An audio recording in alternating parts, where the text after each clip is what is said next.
오늘 여러분 시편 23편 너무나 좋아하는 말씀이죠. 그런데 이것을 좋아하는 것으로 끝나는 것이 아니라 이것이 내 말씀, 이것이 나의 고백이 되어야 된다고 하는 것입니다. 다윗은 얼마나 행복한 사람이었는지 몰라요. 누구보다도 행복하고 누구보다도 만족한 사람이었어요. 그 비결이 뭐냐? 하나예요. 여호와는 나의 목자시니 하는 이 고백. 여호와는 나의 목자시니 내가 부족함이 없으리로다. 여호와는 나의 목자시니 내게 부족함이 없으리로다. 여호와 하나님을 나의 목자로 딱 삼으니까, 그렇게 믿고 인정하고 따라가니까 부족함이 없더라 이거예요. 어디 가도 넘치도록 어디 가도 인도해 주시고, 심지어는 사망의 음침한 골짜기 가도 걱정 없더라 이거예요. 왜? 거기에서도 주님이 나를 딱 붙들어 주시니까. 그래서 내 평생 살아가는 동안, 아니 내 미래도 주님께서 책임지심을 늘 깨닫고 행복한 삶을 살면서 이 신앙의 고백을 하는 이 시를 기록을 했습니다. 저는 바라기는 이 시편 23편이 다윗의 고백이 아니라 오늘 여러분들의 신앙 고백이 되시기를 축원합니다. 아멘. 그래서 이 말씀을 딱 붙잡아요. 이 말씀 새벽에 붙잡고, 야, 여호와 하나님이 이렇게 좋으신 분이구나 하는 것을 다시 한번 마음에 새기고 은혜의 길을 하루 종일 살아가는 여러분이 되시길 바랍니다. 아멘. 자, 그러면은 왜 이제 여호와 하나님은 나의 목자시고 그럴 때 어떤 은혜를 우리에게 주시느냐 하는 거예요. 여호와 하나님을 목자로 삼는 사람은 첫째로 부족함이 없다고 하는 거예요. 부족함이 없어요. 어떤 사람은 날마다 부족해요. 다고 앙앙대고 울고 난리쳐요. 필요 없어요. 이 목자만 딱 있으면, 이 목자를 얘기할 때는 전제로 할 때에 반드시 양이 있어야 목자가 있는 거 아닙니까? 우리는 양이라고 하는 거예요. 목자 되신 주님이 양을 얼마나 잘 인도하시는지, 양은 목자만 있으면 모든 것 해결이 되는 거예요. 아기들이 징징대잖아요. 뭐 먹여다오 앙앙, 재워다오 앙앙, 기저귀다오 앙앙, 뭐 가르다오 앙앙 해도 엄마만 딱 있으면 만사오케 딱 울음이 그치고 만족하잖아요. 우리가 사람들이 이것 부족하다 저것 부족하다 매일 난리칩니다. 그러나 목자 되신 주님이 나의 주님인 것을 알면 그때부터는 만족해요. 부족함이 없다고 하는 거예요. 사실 여러분, 양은요 방향 감각이 없습니다. 양은 멀리 보질 못해요. 양은 자구책이 없어요. 뭐 동물들이 달려들어도 감당 못해요. 그런 양이지만 목자만 있으면 목자가 다 인도해 주시고 먹여 주시고 뭐 재워 주시고 뭐 다 해주니까 걱정할 거 없고 불평할 게 없다고 하는 것입니다. 사랑하는 여러분, 목자 되신 예수님을 여러분의 주인으로, 여러분의 목자로 삼고 부족함 없이 살아가시기를 간절히 축원합니다. 아멘. 이 목자 되신 주님은 우리의 필요함을 채워주십니다. 2절 말씀 보면 2절 한번 같이 봅시다. 시작. 그가 나를 푸른 풀밭에 누이시며 쉴 만한 물가로 인도하시는 도다 그랬어요. 여기 보면 주님은 나를 푸른 초장에 누이신다. 양은 그냥 눕는 게 아니에요. 그냥 마음껏 배부르게 충분히 먹으면 그냥 그때 눕는 거예요. 그러니까 목자는 푸른 초장에 가서 얼마나 마음껏 먹게 하는지 몰라요. 또 양은 그냥 물을 찔끔찔끔 먹는 게 아니야. 나중에 쭉 만족하게 먹어야 되는데 어디 가서 뭐 그냥 물 핥는 게 아니에요. 시냇가로 가서 그 물을 마음껏 먹을 수 있도록.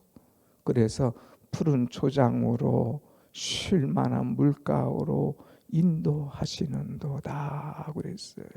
여러분, 뭔가 내가 먹어야 되는데 마셔야 되는데 부족함이 있습니까? 예수님께서 인도하시는 대로 따라가면 만족한 거예요. 내 필요함을 채워주신다는 거예요. 심지어는요, 입만 열어도 내가 생각만 해도 주님께서 그때마다 탁탁 채워주시고 이제 내게 허락하시는 그 은혜, 그것을 받으면요 감격해요. 날마다 새로운 거예요. 주님이 어떤 초장으로 오늘 인도하실까? 주님이 어떤 물가로 나를 오늘 인도하실까? 그것이 기대가 돼서 하루가 얼마나 행복한지 몰라요. 사랑하는 여러분, 하루를 힘들게 사지 마시고 내 힘으로 살려고 하면 힘들어요. 나를 푸른 초장으로 쉴 만한 물가로 인도하시는 주님 붙잡고 주님 따라 살면 행복한 줄로 믿습니다. 아멘. 이 주님께서는 나를 필요함을 채워주실 뿐만 아니라 3절에 보면 내 영혼을 소생시켜 주신다 그랬어요. 한번 3절 같이 봅시다. 시작. 내 영혼을 소생시키시고 자기 이름을 위하여 의의 길로 인도하시도다. 아멘. 소생, 이 소생시킨다는 것은 살린다는 말이에요. 살린다.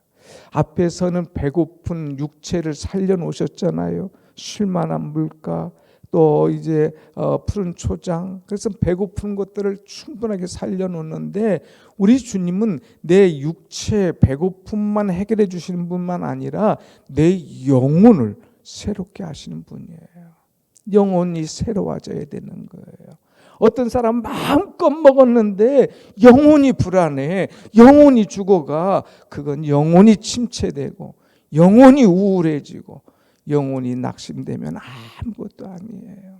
근데 주님은 낙심된 영혼, 처진 영혼, 지쳐가는 영혼, 침체가는 영혼, 우울해가는 영혼, 세상에 희망이 없는 영혼, 그 영혼들에게 새롭게 일어나게 하고 소생시켜 주신다고 하는 것, 얼마나 감사합니까? 여러분, 갑자기 심근경색으로 쓰러졌어요. 근데 막 심폐소생술로 막 해가지고 누가 나를 살려줬다. 얼마나 감사할까요? 죽을 고비를 한번 겪어보면 얼마나 그것이 감사한 줄 아는 거예요. 그런데 우리의 영혼이 날마다 피폐해가고 힘든데 내 영혼을 날마다 새롭게 해준다. 얼마나 감사합니까? 사랑하는 여러분, 피곤해하지 마시고 이제 날마다 새벽을 통하여 날마다 말씀과 기도를 통하여 날개짓을 하면서 이제 새 창공을 날면서 내 영혼을 새롭게 해주시는 주님을 만나고 체험하는 그런 은혜가 여러분 가운데 임하시기를 축원합니다. 아멘. 주님은 병든 영혼, 찌든 영혼, 낙심한 영혼, 주저앉은 영혼들을 새롭게 해주시는 거예요. 그 주님을 만나세요. 주님, 내 영혼이 너무나 힘들어요. 피곤해요. 그때 나를 새롭게 해주시면. 육체는요, 피곤하면 약 먹고 운동하면 좋아지는데 영혼은 누가 터치해 줄 방법이 없어요. 주님이 만져주셔야 되거든요. 주님이 터치해 주셔야 새로워지는 거예요. 근데 주님은 내 영혼을 소생시켜 주신다. 또 주님은 소생시켜 줄 뿐만 아니라 나를 의의 길로 인도해 주신다 그랬어요. 이 광야에는 아주 길이 많습니다. 가보면 길이 있는데 이것이 사람이 걸어간 길인지 동물이 걸어간 길인지 아니면 도적이 걸어간 길인지 구별을 못해요. 막 큰 짐승들도 가다 보면 그 길을 쭉 가니까 길이 나 있는 거예요. 실제 이스라엘이나 이런 데 가보면 언덕이에요. 이렇게 언덕에 이렇게 그 그림처럼 길이 쫙 나 있어요. 마치 우리가 산에 가면 임도 있는 것처럼. 근데 길이 있는데 그 길을 보면은 거기에 양들이 쭉 가는 거예요. 양들이 가는 길. 그러니까 언덕이지만 거기에 완전히 길이 돼 있어서 굳어진 길이에요. 이것처럼 사막에 짐승들이 다니면 짐승의 길, 도적이 다니면 도적의 길, 사람이 다니면 사람의 길라는 거예요. 근데 이것도 한번 바람이 휙 불어버리면 이것도 온데간데 없어지고 몰라요. 어디 가야 좋을지, 어디 가야 좋을지 나는 알지 못해. 그런데 목자는 알아요. 어느 길로 가야 되는지, 어떤 길이 가장 안전한 길인지 목자는 알기 때문에 그 양들을 잘 인도해 간다고 하는 것입니다. 사랑하는 여러분, 내가 어떤 것을 결정해야 될는지, 어느 길을 가야 될는지 알지 못해서 방황하는 분 계십니까? 의의 길을 인도하시는 주님 붙잡으면 주님께서 가장 안전한 길, 가장 아름다운 길, 가장 좋은 길로 여러분을 인도하실 줄로 믿습니다. 아멘. 그 다음엔 우리 주님은요, 4절 말씀 보면 4절 다 같이 봅니다. 시작. 내가 사망의 음침한 골짜기로 다닐지라도 해를 두려워하지 않을 것은 주께서 나와 함께 하십니다. 주의 지팡이와 막대기가 나를 안위하시나이다. 아멘. 여기서 안위라고 하는 것은 안락하게 완전하게 보호하고 위로해 주신다는 거예요. 그런데 다윗이 고백하기를 내가 사망의 음침한 골짜기로 다닐지라도, 사망의 음침한 골짜기. 여러분 혹시 이런 길 다녀보신 분 있나요? 내 인생이 생각지도 않은 사망의 길, 그것도 음침한 골짜기. 누구 와도 나를 도와줄 수 없어, 붙잡아 줄 수 없어, 외롭고 힘들어. 그런 길을 내가 걸어간다고 생각해 봐요. 아찔하지 않습니까? 근데 다윗은 이런 길을 무수히 경험한 거예요. 생각지도 않은 다윗, 이 사울이 공격해와 아들이 장난을 쳐, 또 부하들이 배신을 해, 사망의 음침한 골짜기 얼마나 많이 경험했는지. 그런데 그런 가운데서 두려워하지 않았어요. 해받을 것을 두려워하고 염려하지 않은 이유가 뭐냐? 우리 주님께서 그때그때마다 주님의 방법으로 보호하고 피해 주시고 갈 길을 열어주셨기 때문에 얼마나 감사했는지. 그래서 내가 사망의 음침한 골짜기로 다닐지라도 해받을 것을 두려워하지 않을 것은 주님의 지팡이와 막대기가 나를 안위하시나이다. 나를 보호해 주시기 때문에, 나를 건져 주시기 때문에, 나를 대신해서 싸워 주시기 때문에 그것을 경험하니까 얼마나 은혜가 있는지 몰라요. 부족하지만 저 목사도 겁이 없어요. 왜? 체구도 작잖아요. 순하게 생겼잖아요. 제가 뭐 깡패기 때문에 겁 없나요? 뭐 운동했기 때문에 겁 없나요? 아니에요. 어디 가든지 무엇을 하든지 주님이 내 편이 되어 주시어서 지켜주시고 보호해 주실 것을 확실히 믿으니까, 아니 그런 경험을 숱하게 하니까 겁이 없는 거예요. 자신이 있는 거예요. 그래, 어떤 문제가 와도 주님이 나를 지켜주셔, 주님이 내 편이셔. 이것을 누누이 누려보고 경험해 보니까 그런 고백이 나올 수가 있다는 거예요. 여러분 혹시라도 사망의 음침한 골짜기로 다니면서 우울하거나 걱정하거나 염려하는 분이 있습니까?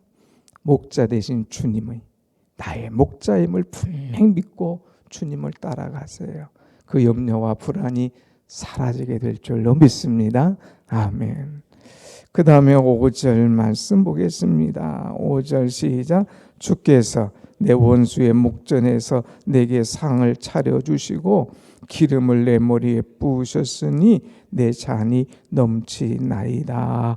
아멘. 여기 또 축복의 하나님을 말씀하고 있어요. 하나님은 어떤 하나님이냐? 보호해 주신 하나님일 뿐만 아니라 축복하신 하나님. 원수의 목전에서 상을 베푸셨다. 이전 이 나라에는요, 전쟁을 하고 들어올 때에 승리하고 들어올 때 장군이 앞에 탁 나갑니다. 막 북을 치면서 사람들이 전쟁에서 들어오는 사람들 막 환영하잖아요.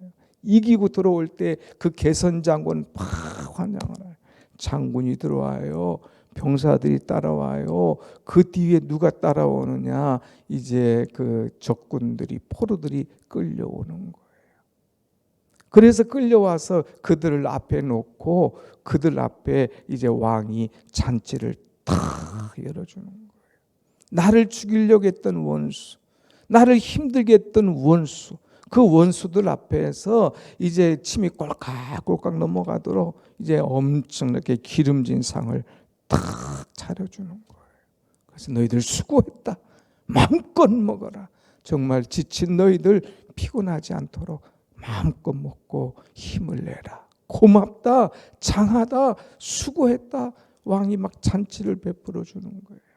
사랑하는 여러분, 여러분을 힘들게 했던 원수들 앞에서 우리 주님이 상을 탁 차려준다니까요. 테이블, 아주 진수성찬을 탁 차려놓고, 그래, 너 그 어려운 시험 잘 이겼어. 그래, 너 그 어려운 일을 기도로 잘 이겼구나. 사단이 그렇게 싸워와도 공격해와도 넉넉히 이긴 거 축하한다 하면서 상을 쫙 차려주는 거예요. 얼마나 행복합니까? 원수를 보면서 그냥 저 녀석 까불더니 저렇게 됐구나. 그러면서 그 만족함.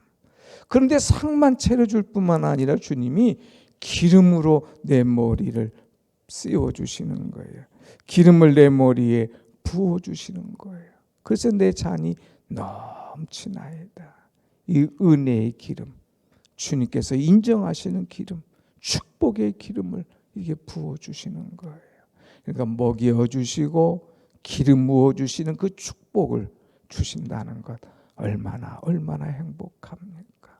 사랑하는 여러분, 이 주님이 이렇게 좋으신 분이에요. 이 축복하신 주님은 거기서 축복 끝, 인생의 축복 끝, 그게 아니에요. 마지막 미래도 열어주십니다. 마지막 말씀 한번 보겠습니다. 시작. 내 평생의 선하심과 인자하심이 반드시 나를 따르리니 내가 여호와의 집에 영원히 살리로다. 아멘. 내 평생 따라오는 것이 있어요. 내가 뭐를 따라오느냐? 선하심과 인자하심이 반드시 나를 따르리니. 내가 어디 가면 주님의 손이 따라가는 거예요. 어딜 가면 주의 선한 손으로 도와주시는 거예요. 이것이 얼마나 행복합니까? 느헤미야가 그랬잖아요. 기도하고 계획하고 프로젝트를 가지고 나올 때에 하나님의 선한 손이 나를 도우셔서 왕의 마음이 허락되었은 거예요. 왕의 마음이 확 열려진 거예요. 어떤 사람이 인생이 막 돈 따라가잖아요. 내가 돈을 잡으려고 간다고 해서 돈이 잡히나요?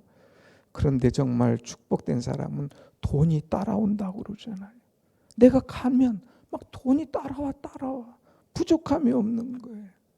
여러분, 돈 따라오는 게 아니라 내 평생 살아가는 동안 여호와의 선하심과 인자하심이 나를 항상 따르신다. 나를 항상 붙잡아 주신다. 얼마나 만족하고 행복합니다. 그런데 인생에서만 행복한 것이 아니라 내가 여호와의 집에 영원히 거하리로다. 영원히 살리로다. 아버지의 집에 살 수 있도록, 영원한 집에 들어갈 수 있도록 예비하신 것이 있는데 얼마나 만족합니까? 여러분, 오늘 말씀 보면 만족하잖아요. 부족함이 없잖아요. 이 다윗의 고백이 오늘 여러분의 고백이 되시기를 다시 한번 축원합니다. 아멘. 우리 주님은 내게 풍족하게 주시는 주님이라고 그랬어요. 우리 주님은 내 영혼을 소생시켜 주신다고 그랬어요. 우리 주님은 나를 보호해 주신다고 그랬어요. 우리 주님은 나를 축복해 주신다고 그랬어요. 우리 주님은 내 평생 나를 따르실 뿐만 아니라 내 영혼을 보장해 주시는 주님이시라고 그랬어요. 이 주님을 생각만 해도 감사하잖아요. 여러분 한번 말씀 한번 같이 이제는 1절부터 끝까지 다시 한번 같이 읽어보고 마칩니다. 다 같이 봅니다. 시작. 여호와는 나의 목자시니 내게 부족함이 없으리로다.